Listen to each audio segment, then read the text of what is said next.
सकाळी उठल्यापासून ते रात्री झोपेपर्यंत स्वयंपाक, साफसफाई, कपडे, मुलांची जबाबदारी आणि त्यातच ऑफिसची धावपळ. ही सगळी कामं अनेक महिलांसाठी रोजचीच गोष्ट आहे. पण कधी तुम्ही विचार केला आहे का? या सगळ्यात नवऱ्याचा वाटा किती असतो? घरकाम हे फक्त बायकोचं काम आहे, ही मानसिकता अजूनही अनेक घरांमध्ये दिसून येते. आणि याच मुद्द्यावर आता थेट सर्वोच्च न्यायालयाने अत्यंत स्पष्ट आणि ठाम भूमिका घेतली आहे, जी प्रत्येक पती-पत्नीने ऐकणं गरजेचं आहे. घरकाम टाळणाऱ्या नवऱ्यांना सर्वोच्च न्यायालयाने स्पष्ट शब्दात सुनावलं आहे. तुम्ही मोलकरणीशी नाही, तर अर्धांगिनीशी लग्न केलं आहे. हे विधान सध्या देशभरात चर्चेचा विषय ठरत आहे. हे प्रकरण कर्नाटक राज्यातील एका विवाहित जोडप्याशी संबंधित आहे. मे 2017 मध्ये या दोघांचा विवाह झाला, पण 2019 पासून ते वेगळे राहत आहेत.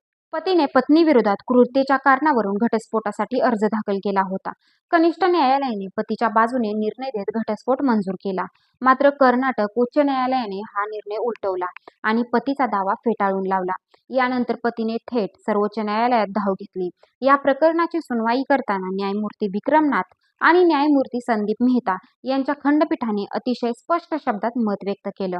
न्यायालयाने म्हटलं, स्वयंपाक, साफसफाई आणि कपडे धुणं ही फक्त पत्नीची जबाबदारी नाही, पतीनेही तितकाच सहभाग घ्यायला हवा.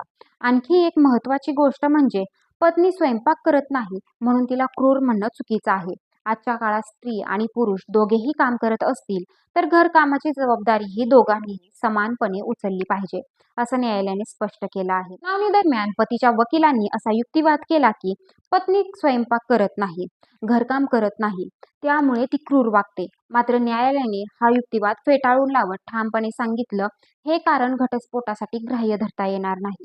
या निर्णयामुळे समाजात एक मोठा संदेश जातो की लग्न म्हणजे फक्त जबाबदाऱ्या एका व्यक्तीवर टाकणं नाही. घर हे दोघांचं असतं आणि त्या घरातील सर्व कामे दोघांची असतात. आजच्या बदलत्या काळात स्त्रिया बाहेर जाऊन काम करत आहेत. त्यामुळे घरकामातही समान सहभाग असणं हीच खरी समजूतदारपणाची खूण आहे. सर्वोच्च न्यायालयाच्या या निर्णयामुळे अनेक घरांमध्ये विचार करण्यास भाग पाडणारा प्रश्न उभा राहिला आहे. तुमच्या मते घरकामात पती-पत्नी समान सहभाग असावा का? तुमचं मत आम्हाला कमेंटमध्ये नक्की सांगा. व्हिडिओ आवडला असेल तर लाईक करा, शेअर करा आणि अशाच महत्त्वाच्या बातम्यांसाठी चॅनलला सबस्क्राईब करायला विसरू नका. धन्यवाद.